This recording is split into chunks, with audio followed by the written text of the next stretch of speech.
Vamos a comenzar nuestro estudio de hoy repasando algunas cosas que estudiamos en nuestro último tema.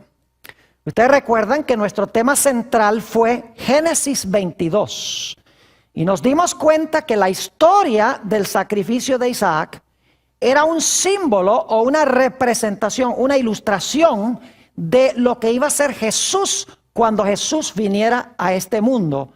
Mucho tiempo después, aproximadamente entre 1800 y 1900 años más tarde, fue que vino Jesús y cumplió esa maravillosa profecía. Ahora, yo quisiera repasar brevemente lo que estudiamos en nuestro tema anterior. Hay varios versículos a los cuales solamente me voy a referir porque tenemos un tema extenso y necesitamos aprovechar el tiempo para estudiar cosas nuevas. Lo que quiero mencionar primero es que, según hemos estudiado, Adán perdió las 4 cosas que Dios tenía planeadas para la raza humana. Número 1, perdió el reinado o el dominio. En segundo lugar, perdió el planeta como su territorio.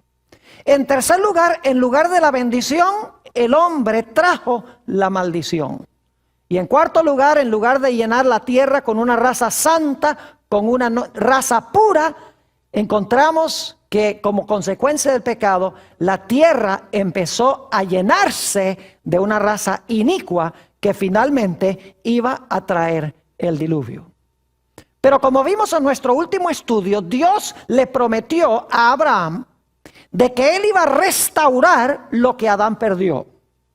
A través de Abraham y primordialmente su simiente, Dios iba a recuperar en primer lugar el reinado o el dominio. En segundo lugar, iba a recuperar el territorio que perdió el primer Adán. En tercer lugar, Dios iba a traer a través de la simiente nuevamente la bendición, eliminando la maldición. Y Dios iba también a garantizar una muchedumbre de redimidos que nadie puede contar, de toda nación, tribu, lengua y pueblo. Es decir, las 4 promesas que Dios le hizo originalmente a Adán y Eva en el huerto del Edén, que perdieron por consecuencia del pecado, ese mismo plan prometió Dios restaurarlo a través de Abraham. Ahora, quisiera mencionar los versículos especialmente que nos indican que Dios le prometió esto a Abraham. Encontramos en el Evangelio según San Lucas, el capítulo 1 y el versículo 73 y 74, no lo vamos a leer, solo lo voy a mencionar. Dios prometió que a través de Jesús, quien nació simiente de Abraham, se iban a someter todos los enemigos del pueblo de Dios. Es decir, se iba a restaurar el dominio.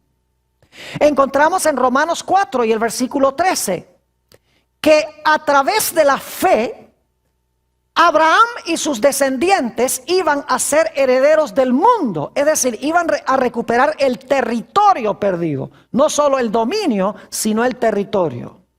En Gálatas 3, versículos 13 y 14, nos dice que el Señor Jesucristo quitó la maldición, haciéndose Él maldición, para que la bendición de Abraham pudiese venir sobre todos aquellos que creen en Jesús. Es decir, Jesús quitó la maldición. Y en Apocalipsis 7, versículos 9 y 14, encontramos una muchedumbre que nadie puede contar, redimidos en el mar de vidrio, de toda nación, tribu, lengua y pueblo. Y dice que han sido redimidos porque han lavado sus ropas en la sangre del Cordero. Es decir, las 4 promesas que Dios le hizo a Abraham de restaurar lo que le había dado a Adán, se cumplieron en Jesús. Jesús, por lo que hizo cuando vino a este mundo, recuperó el derecho a reinar sobre la tierra. En segundo lugar, recuperó el mundo como la herencia del hombre. En tercer lugar, quitó la maldición y trajo la bendición de Abraham. Y en cuarto lugar, garantizó un grupo innumerable de redimidos. Y como estudiamos en nuestro último tema, Abraham entendió muy bien que no era él el que iba a restaurar estas cosas. Él entendió muy bien que era su simiente el que iba a restaurar aquello que se había perdido. Vamos a leer nuevamente algunos versículos claves que indican que Abraham entendía muy bien que no era él, ni siquiera Israel, sino el Mesías prometido, el que iba a restaurar todo. Note lo que dice en Génesis 22 y el versículo 18. Génesis 22 y el versículo 18. Esto es inmediatamente después que Abraham lleva a su hijo para sacrificarlo. Y quiero que noten lo que le dice Dios. En tu simiente serán benditas todas las naciones de la tierra por cuanto obedeciste a mi voz. ¿Quién iba a traer la bendición a todas las naciones? Dice, ¿en tu qué? En tu simiente. En algunos versículos dice, en ti. Dios le dice, en ti, Abraham. En otros versículos dice, en tu simiente. La forma de entenderlo es que Dios iba a recuperar estas cosas por medio de la simiente que iba a nacer de Abraham. Abraham tenía importancia únicamente porque él iba a traer a la simiente al mundo. El centro no es Abraham, el centro no es el pueblo judío, el centro es Jesús, quien iba a ser simiente de los judíos y simiente de Abraham, quien comenzó el proceso. Noten también lo que encontramos en el libro de Gálatas, el capítulo 3 y el versículo 16. Gálatas, el capítulo 3 y el versículo 16. Tenemos nuevamente la misma idea de que Abraham comprendió que la simiente era la clave para restaurar lo que se perdió. Dice allí en Gálatas 3:16, ahora bien, a Abraham fueron hechas las promesas. Recuerden cuáles son las 4 promesas, ¿verdad? Las promesas y a su qué, a Abraham y a su simiente. No dice y a las simientes como si hablase de muchos, sino como de uno, y a tu simiente, la cual es Cristo. ¿Cuál era la simiente de Abraham? Cristo. ¿Quién iba a cumplir todas las promesas? Cristo, la simiente de Abraham. Era el que iba a restaurar todo lo que se perdió originalmente. Un versículo más sobre el hecho de que Abraham comprendió muy bien que no era él el centro, ni era Israel el centro, sino que la simiente era el centro. San Juan 8 y el versículo 56, más adelante vamos a volver a este capítulo porque tiene un mensaje muy importante. El Señor Jesucristo, hablándole a los judíos, les dijo esto: Abraham vuestro padre se gozó de que había de ver mi día, y lo vio y se qué, y se gozó. Y primordialmente la experiencia que permitió que Abraham viera lo que iba a hacer Jesús fue la experiencia que estudiamos en nuestro último tema. Una experiencia maravillosa, a donde Dios le estaba diciendo a Abraham, mira, la salvación de la raza humana va a venir porque se va a ofrecer un holocausto en lugar de los pecadores. Es decir, un sustituto que va a tomar el castigo de los pecadores. Una simiente que yo voy a mandar, mi propio hijo que yo voy a mandar, como tú sacrificaste tu hijo. Así me voy a sentir yo cuando yo envíe a mi hijo. Y él va a ser sacrificado como holocausto. Y como resultado, Jehová va a producir la salvación para la raza humana en él. La raza humana no va a tener que morir porque él murió en lugar de ellos. Es decir, Dios le dijo a Abraham cómo era que se iba a restaurar lo que perdió el primer Adán. Ahora, para entender lo que vamos a estudiar en nuestro tema de hoy, necesito repasar una historia. No voy a leer todos los versículos. Les voy a dar una tarea para que lean esto cuando regresen a sus hogares.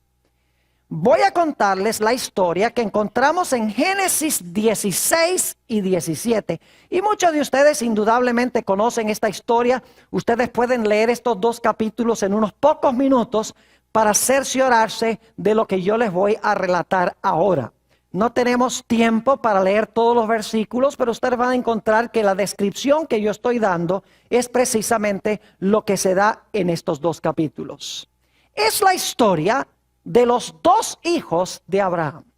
Recuerdan que había uno que era el unigénito, es decir, el único en su género, el hijo especial. Pero había otro hijo que también tuvo Abraham. Y vamos a encontrar que estos dos hijos conllevan una importancia muy grande en entender el plan de la salvación. Dios le había prometido a Abraham y a Sara que iban a tener un hijo. Pero transcurrieron los años y ya Sara y Abraham estaban viejos. Y aunque Dios les había dicho que iba a mandar una simiente nacida de ellos, de donde finalmente iba a venir el Mesías, Abraham y Sara, ya estando viejitos, dijeron: este plan le va a fallar a Dios. Dios no va a poder salvarnos, como Él dice, traer a Isaac para que luego venga la simiente. Nosotros tenemos que tomar medidas para empezar el proceso de la salvación. Así que Sara le sugirió a Abraham de que tuviera relaciones sexuales con su esclava que se llamaba Agar. Ahora yo quiero que ustedes noten que Ismael representa el intento de Abraham de traer la salvación por sus propios esfuerzos. No por la promesa de Dios, no por un milagro de Dios, sino por sus propios esfuerzos, trayendo la simiente al mundo para procurar salvarse a sí mismo. Es decir, el primer hijo que nace es el hijo de las obras humanas. Es el intento que hace Abraham de ayudar a Dios a salvar al hombre. Es decir, el hombre tratando de salvarse por sus esfuerzos, en vez de Dios intervenir para salvar al hombre a su manera. Si ustedes leen en Gálatas el capítulo 4 y lo conectan con Génesis 16 y 17, se van a dar cuenta que nos dice que Ismael nació según la carne. Es decir, podríamos decir que era el hijo carnal. Y la razón por la cual se le llama el hijo según la carne es porque fue el fruto de la obra de Abraham para tratar de traer la salvación por sus propios esfuerzos. Es decir, el hijo del primer nacimiento nació según la carne. No nació por un milagro de Dios. No era el que iba a salvar a la raza humana. Era el producto de la obra de Abraham. Ahora, lo interesante es que la mujer que tuvo a este hijo, se llamaba Agar, era una esclava egipcia. Y como Ismael era hijo de la esclava, obviamente Ismael también era ¿qué? El hijo según la carne era esclavo o era siervo. No era en realidad hijo de Abraham, nació en el primer nacimiento esclavo y fue el producto del intento humano de traer la salvación. Siendo esclavo, este muchacho no podía heredar nada de lo que pertenecía a Abraham. Él no podía heredar las promesas, porque no era hijo, sino que era un ¿qué? Era un esclavo. Y los esclavos no son los que heredan. Los que heredan son ¿quiénes? Los hijos. Así que tenemos a este hijo, producto de las obras humanas, que no nació por un milagro de Dios. Abraham tratando de traer la salvación por sí mismo. El hijo que nació según la carne. Nació esclavo. Y por lo tanto no podía heredar absolutamente nada de lo que pertenecía a su padre. Y luego, con el transcurso del tiempo, nace un segundo hijo en la familia de Abraham. Este es el hijo del segundo nacimiento. Quiero que recuerden eso porque vamos a volver a ello. Es el hijo que nace de segundo. Este hijo es traído al mundo por un milagro de Dios. No es por obras humanas, sino es por un acto sobrenatural de Dios. Dios obrando para salvar a la raza humana. Y este hijo, como no era hijo de una esclava, sino que era hijo de Sara, tenía derecho de heredar todo lo que pertenecía a Abraham, incluyendo las promesas que Dios le había hecho a Abraham. Siendo hijo, no era esclavo. Y como era hijo, tenía derecho a heredar las promesas que le fueron hechas a Abraham. Ahora resulta que en el hogar, en ese hogar, habitaban los dos hijos. Habitaban bajo el mismo techo Ismael e Isaac. Y según nos dice en Gálatas 4, y al igual que en Génesis 16 y 17, había en la casa una batalla constante. Mientras que el hijo según la carne y el hijo según el espíritu habitaban bajo el mismo techo, no había sino discordia y peleas y dificultades. Es más, dice en Gálatas 4 que el hijo que nació según la carne perseguía al que había nacido según el espíritu. Es decir, hay una batalla entre el hijo que nació según la carne y el hijo que nació según el espíritu.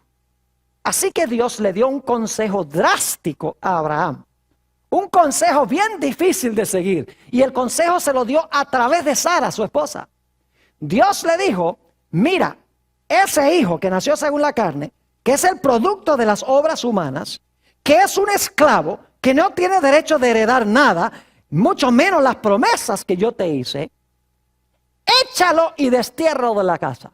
Porque no puede habitar en la misma casa que el hijo que nació según el espíritu. Así que destierra al hijo que nació según la carne, échalo de la casa y no lo dejes regresar. Porque mientras habite bajo el mismo techo, va a haber una riña y una guerra constante. Y el hijo que nació según el espíritu, su existencia va a peligrar. Ahora, esta es la historia de Génesis 16 y 17. ¿Saben ustedes que esta historia es una historia profética, como todas las demás historias del libro de Génesis? Si ustedes van a Gálatas 4, y vamos a ir allá ahora, si van a Gálatas 4, van a encontrar que el apóstol San Pablo dice que estas dos mujeres y sus hijos representan algo. Es decir, Agar y Sara, Ismael e Isaac, representan dos nacimientos que tiene todo ser humano que entra al mundo, que recibe a Jesús como Salvador personal. Es decir, los dos hijos representan la experiencia de toda la raza humana, los que procuran salvarse por sus propias obras y aquellos que son salvos por un milagro de Dios. Eso es lo que dice Gálatas, el capítulo 4. Vayan conmigo allá, Gálatas 4, y vamos a leer los versículos 24 al 26. Gálatas 4, 24 al 26. Van a encontrar que estas dos mujeres representan dos pactos. Dice allí en el versículo 24, el apóstol San Pablo, lo cual es una alegoría. Es decir, lo que pasó allá es una alegoría o una parábola, podríamos decir. Pues estas mujeres son los dos ¿qué? Son los dos pactos. Las dos mujeres representan los dos pactos. Ahora escuchen bien. El uno proviene del monte Sinaí, el cual da hijos para esclavitud. Este es ¿qué? Agar. Porque Agar es el monte Sinaí en Arabia. Y corresponde a la, ahora escuchen bien, y corresponde a la Jerusalén actual. Pues esta, junto con sus hijos, está en esclavitud. Mas la Jerusalén de arriba, la cual es la madre de todos nosotros, es que es libre. Ahora, eso suena un poquito complicado, así que permítame explicarles lo que está diciendo. Se mencionan dos pactos. Un pacto es el pacto que se hizo ¿dónde? En el monte Sinaí. Y representa a la Jerusalén que existía en los días del apóstol San Pablo. El otro pacto, representado por Sara, representa los ciudadanos que son ciudadanos ¿de qué ciudad? De la Jerusalén ¿qué? Celestial. Es decir, hay dos Jerusalenes. Hay en primer lugar el pacto representado por el monte Sinaí y representado por la Jerusalén que existía en los días del apóstol Pablo. Y hay otro pacto cuyos ciudadanos pertenecen ¿a qué cosa? Pertenecen a la Jerusalén celestial. Ahora, entonces nosotros para entender esos pactos necesitamos comprender en primer lugar lo que pasó en el monte Sinaí y también la condición de Jerusalén en los días del apóstol San Pablo. Vamos a analizar ese primer pacto primero, porque la actitud de los judíos en los días del apóstol San Pablo era la misma actitud en el monte Sinaí y era la misma experiencia por la cual pasó Agar e Ismael su hijo. Note lo que dice Éxodo 19 y el versículo 7 y 8. Vamos a la experiencia del monte Sinaí. Éxodo 19 y el versículo 7 y el versículo 8. Dios llama a Moisés a subir a la montaña. Y Dios dice a Moisés, yo voy a hacer un pacto con el pueblo de Israel. Yo quiero que ellos me obedezcan mi pacto. Mi pacto van a ser 10 mandamientos. Y yo lo que quiero, Moisés, que tú hagas es que tú bajes y hables con el pueblo y les preguntes si ellos están dispuestos de vivir en armonía con mi pacto, con los 10 mandamientos. Es decir, yo te voy a dar el pacto, tú le vas a preguntar al pueblo si ellos están dispuestos de vivir con mi pacto, en armonía con mi pacto, que son los 10 mandamientos. Y fíjense lo que dijo el pueblo, versículo 7. Entonces vino Moisés y llamó a los ancianos del pueblo y expuso en presencia de ellos todas estas palabras que Jehová le había mandado. Y todo el pueblo respondió a una y dijeron, todo lo que Jehová ha dicho, ¿qué haremos? Y Moisés refirió a Jehová las palabras del pueblo. ¿Qué prometió hacer el pueblo de Israel? Prometieron obedecer el pacto de Dios. Ahora yo pregunto, ¿cuánto tiempo les duró la promesa? ¿Por cuánto tiempo les duró la promesa? Dentro de poco tiempo, ¿qué estaban haciendo? Adorando un becerro de oro. Durante toda su experiencia en el desierto, fue una rebelión tras otra. Inmediatamente nos preguntamos, ¿por qué habrá sucedido eso? Cuando Dios le dijo, le voy a dar mis 10 mandamientos, quiero que ustedes obedezcan ese pacto. Israel dice, ¿cómo no? Lo vamos a obedecer.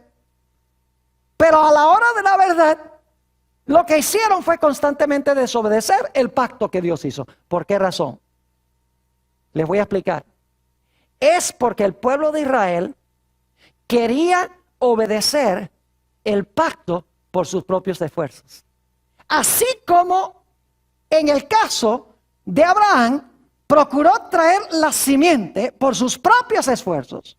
El pueblo de Israel pensaba que podía obedecer la ley de Dios por sus propios esfuerzos. Y dijeron, todo lo que Jehová dijere, eso haremos. Pensaban que podían obedecer la ley sin nacer de nuevo, sin tener un cambio de su corazón. Y claro, con la ley en tablas de piedra, esto era una ¿qué? Una imposibilidad. Ahora yo pregunto, en los días del apóstol San Pablo, la Jerusalén que existía en esa época, ya leímos en Gálatas 4:25, que no solamente Agar representaba al pueblo judío en el monte Sinaí, donde tenían la ley en tablas de piedra, dijeron todo lo que Jehová ha dicho eso haremos, pero lo querían hacer con sus propios esfuerzos, como Abraham cuando tuvo a Ismael, y no pudieron hacerlo. Yo pregunto, ¿era esa la misma situación en la cual se encontraba Jerusalén en los días del apóstol San Pablo? El pueblo judío también decía, sí, nosotros tenemos la ley, nosotros tenemos los pactos, nosotros somos los obedientes a Jehová. ¿Era así? Claro que sí. Buscaban salvarse por sus propios ¿qué? Por sus propios esfuerzos y rechazar ¿a quién? Y rechazar a Jesús.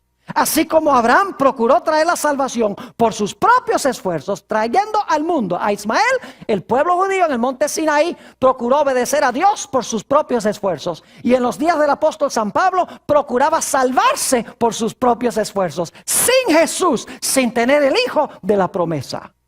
Note lo que dice Romanos 10 y el versículo 3 sobre la experiencia del pueblo de Israel. Romanos el capítulo 10 y el versículo 3 describe la experiencia de Agar, por así decirlo, la experiencia de Ismael. Dice allí en Romanos 10:3, porque ignorando la justicia de Dios y procurando establecer ¿qué cosa? La suya propia, no se han sujetado ¿a qué? No se han sujetado a la justicia de Dios. ¿Qué estaba haciendo el pueblo judío en los días del apóstol San Pablo? Estaba procurando establecer su propia ¿qué? Su propia justicia por sus propias obras. Estaba en otras palabras por sus propias obras tratando de ganar la salvación.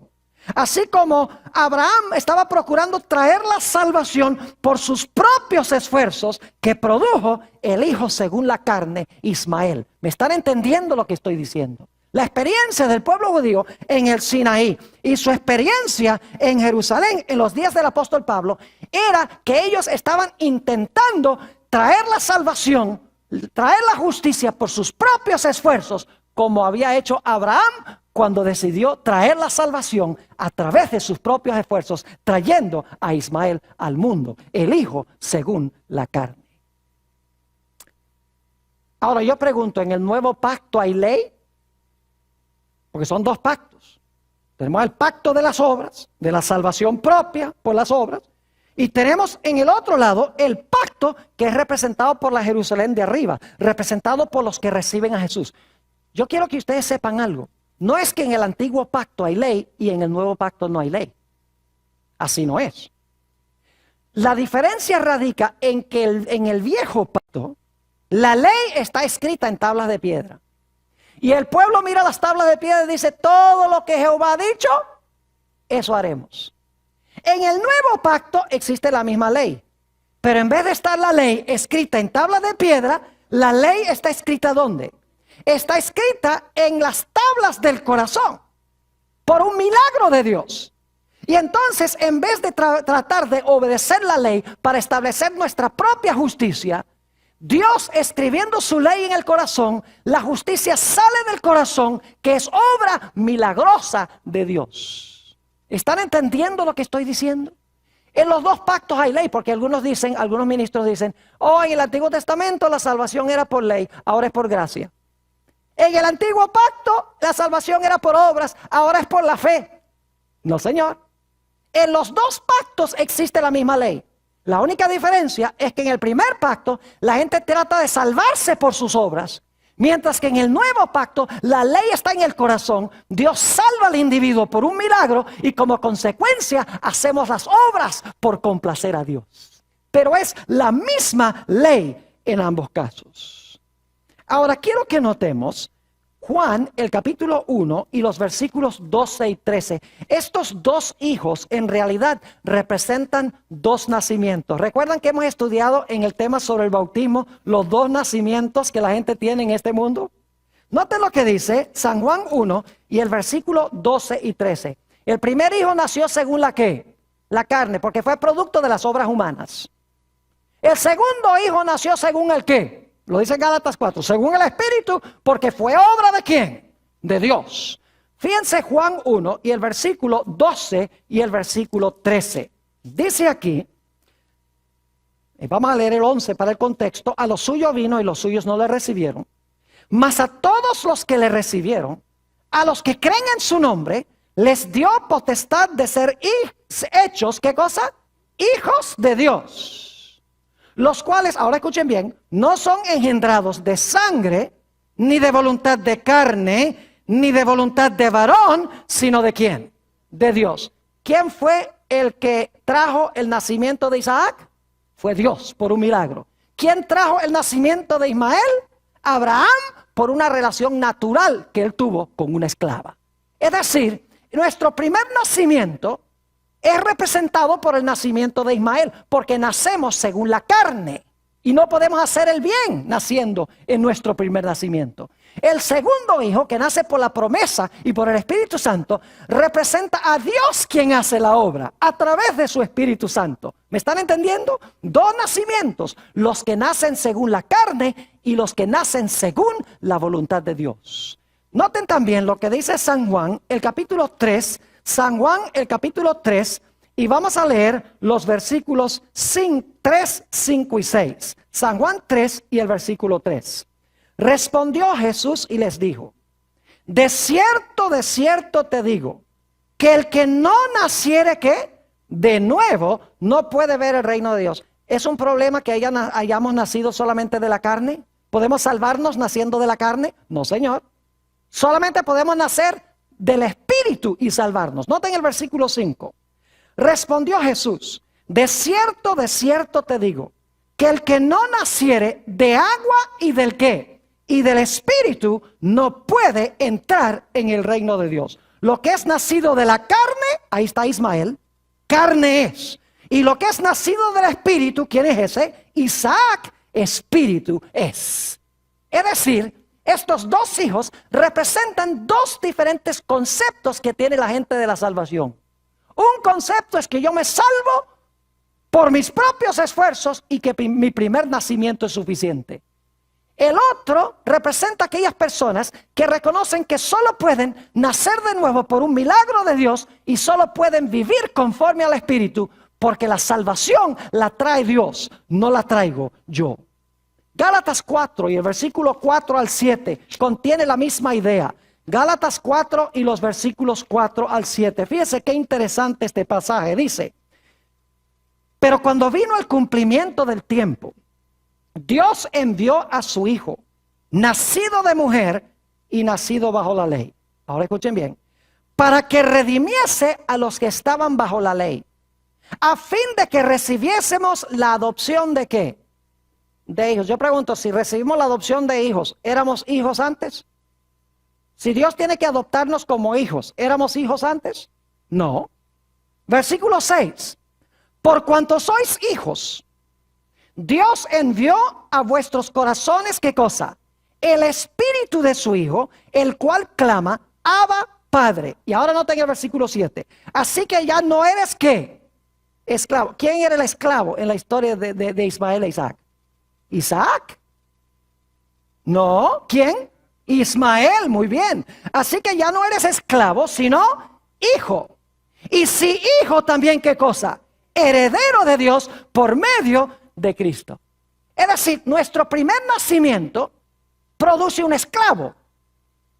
Y un esclavo no hereda las promesas de Dios. Tenemos que nacer de nuevo en Jesús. Y cuando nacemos de nuevo somos hijos. Y siendo hijos, ahora tenemos derecho a ser ¿qué cosa? Herederos de Dios. Ahora note lo que dice Romanos 8 y el versículo 7 al 9. Sobre este mismo punto, Romanos 8 y los versículos 7 hasta el versículo 9. El apóstol Pablo está cada rato en sus escritos recordando esta historia de Agar y de Sara, Isaac e Ismael. Dice en el versículo 7, por cuanto los designios de la carne, ¿recuerdan al hijo que nació según la carne? Los designios de la carne son ¿qué cosa? Enemistad contra Dios. Porque no se sujetan a la ley de Dios, ni tampoco ¿qué? Pueden, porque nacemos esclavos. Cuando tratamos de salvarnos a nosotros mismos, no podemos hacerlo, porque somos esclavos. No podemos comportarnos como hijos siendo esclavos. Versículo 8. Y los que viven según la carne, no pueden agradar a Dios. Mas vosotros no vivís según la ¿qué? La carne, sino según el Espíritu. Si es que el Espíritu de Dios mora en vosotros, y si alguno no tiene el Espíritu de Cristo, no es de él. ¿Se dan cuenta cómo el apóstol Pablo está contrastando los que viven conforme a la carne y los que viven conforme al Espíritu? Los que son como Ismael, producto de las obras humanas, versus como Isaac, los que son producto de un milagro de Dios y que heredan las promesas de Dios. Ahora, ¿saben lo interesante? Así como cuando Ismael e Isaac estaban bajo el mismo techo, había riña y había guerra. Lo mismo sucede en nuestra vida. Cuando entra el Espíritu en nuestra vida, la carne todavía está allí para darnos problemas. Note lo que dice Gálatas el capítulo 5 y el versículo 17. Gálatas el capítulo 5 y el versículo 17. Dice aquí el apóstol San Pablo lo siguiente. Escuchen bien. Porque el deseo de la carne, ese es el Ismael, ¿verdad que sí? Porque el deseo de la carne es ¿contra qué? El Espíritu, ese es Isaac. Y el del Espíritu ¿contra qué? Contra la carne. Y estos se oponen entre sí para que no hagáis lo que quisieseis. Yo pregunto, cuando Isaac e Ismael vivían bajo el mismo techo, ¿había esa experiencia? El que nació según la carne, el que quería salvarse por sí mismo y el que nació según el Espíritu. ¿Había guerra constante? Claro que sí. Y por lo tanto, ¿qué consejo se le dio a Abraham, Dios a través de su esposa Sara? Dijo, destiérralo, sácalo para que el Espíritu viva y la carne quede desterrada de la casa. Note lo que dice Gálatas, el capítulo 5 y el versículo 24. La aplicación a nuestros días. Gálatas, el capítulo 5 y el versículo 24. Escuchen esto. Pero los que son de Cristo han crucificado la carne con sus pasiones y sus ¿qué? Y sus deseos.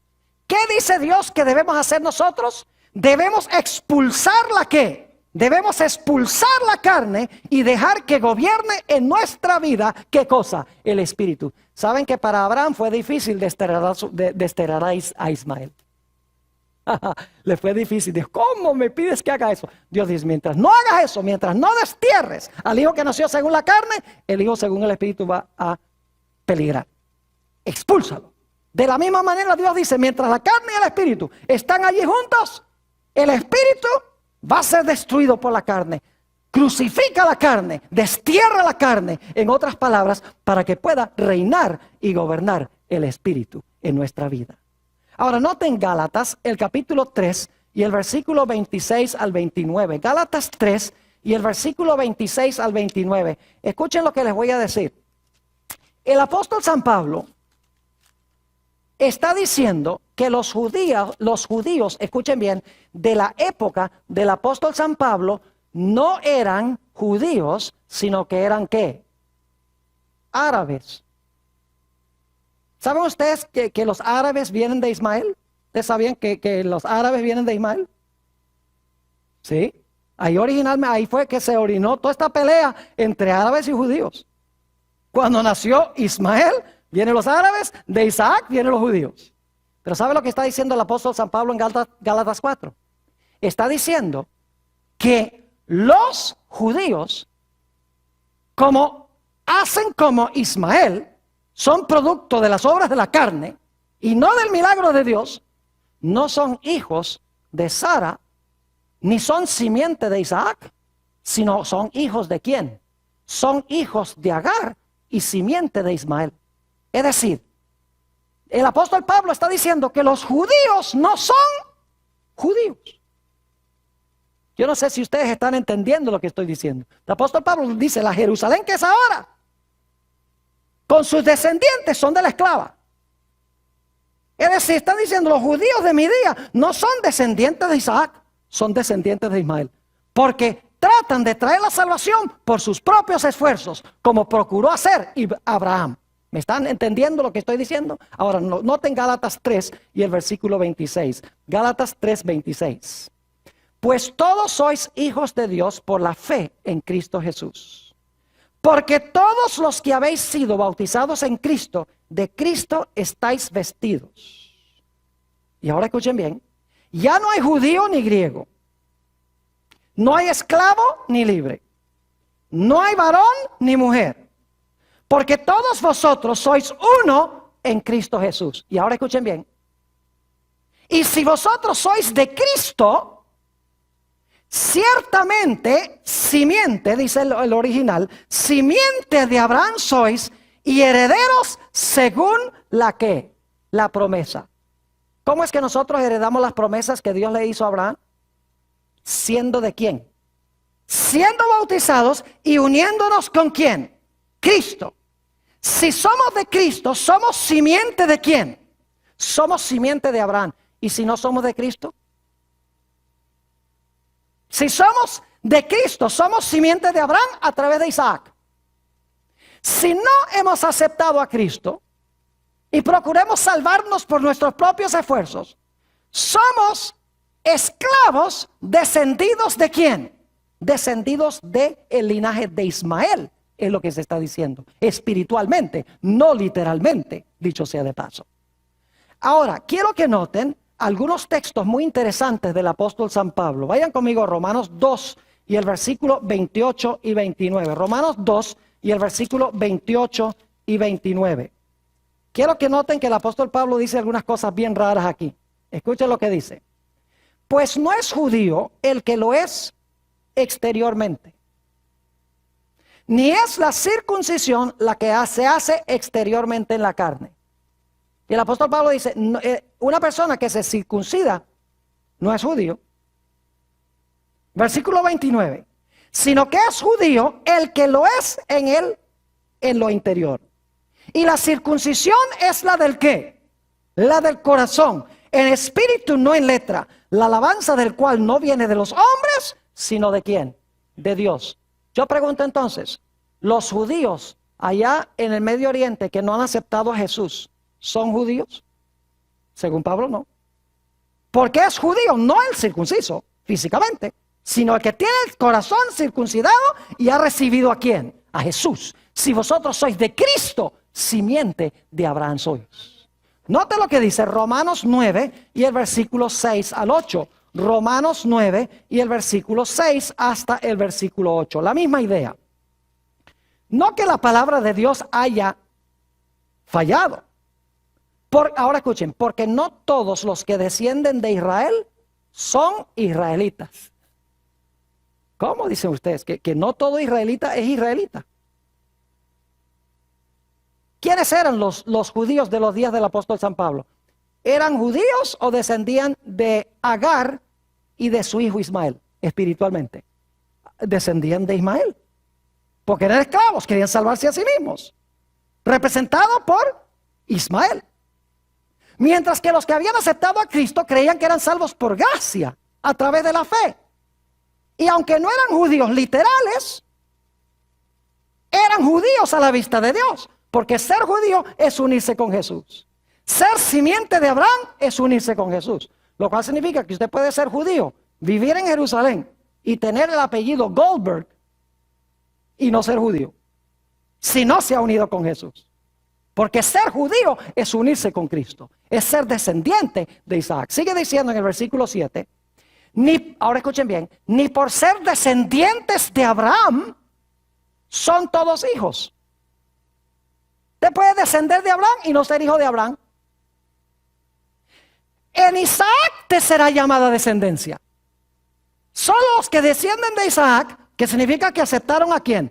A Jesús, la simiente final que viene de Isaac. Esos son ¿qué? Hijos.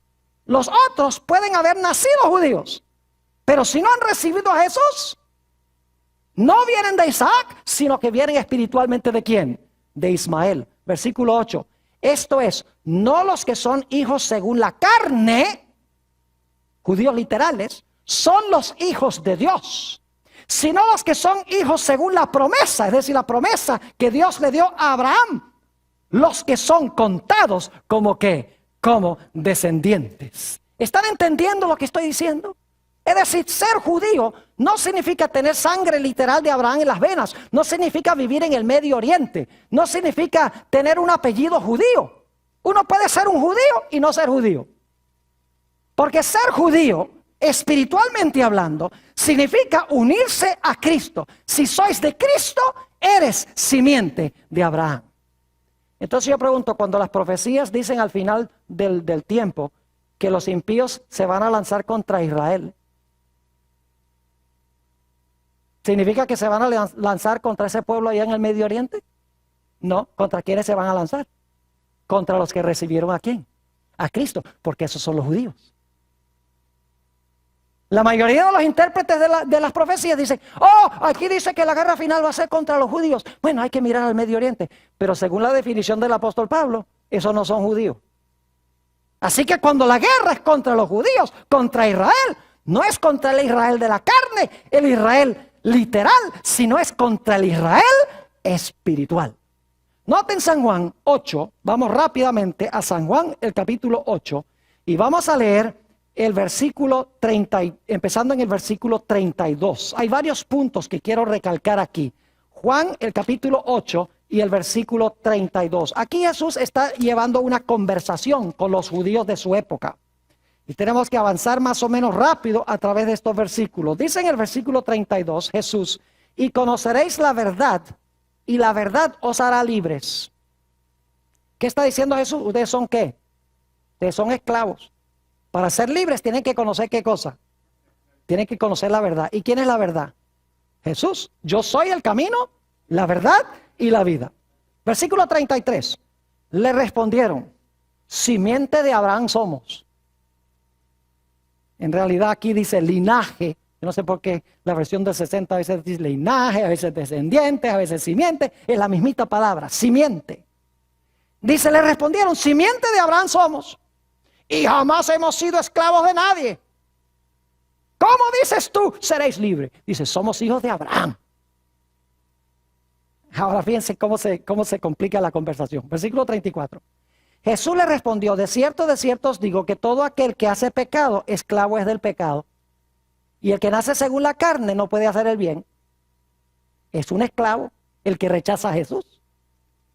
Versículo 35. Y el esclavo no queda en casa. ¿Recuerdan que Ismael fue desterrado a la casa? No se queda en casa.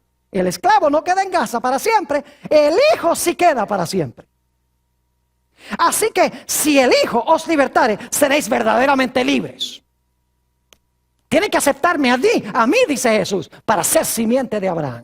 Noten el versículo 37. Dice Jesús, yo sé que sois descendientes de Abraham. Jesús dice, yo sé que ustedes son literalmente simiente, tienen sangre de Abraham, ¿cómo no? Vienen del linaje de Abraham. Yo sé eso, pero en un momento va a decir, pero no son.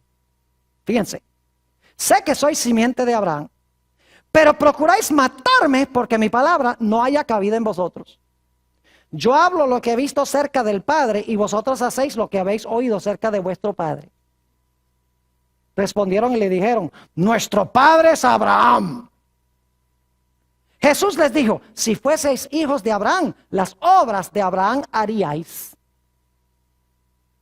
Pero ahora procuráis matarme a mí, hombre que os he hablado la verdad, la cual he oído de Dios. ¿No hizo esto Abraham? Vosotros hacéis las obras de vuestro padre, dice Jesús. Entonces le dijeron, nosotros no somos nacidos de fornicación. Un padre tenemos que es Dios. Fíjense la arrogancia. Versículo 42. Jesús entonces les dijo, si vuestro padre fuese Dios, ciertamente me amaríais, porque yo de Dios he salido y he venido. Pues no he venido de mí mismo, sino el que me envió. ¿Por qué no entendéis mi lenguaje? ¿Por qué no podéis escuchar mi palabra? Y ahora escuchen esto. Vosotros sois de vuestro padre el diablo. Wow. ¿Eran hijos de Abraham? ¿Eran hijos de Abraham? Sí y no. Linaje literal, sí.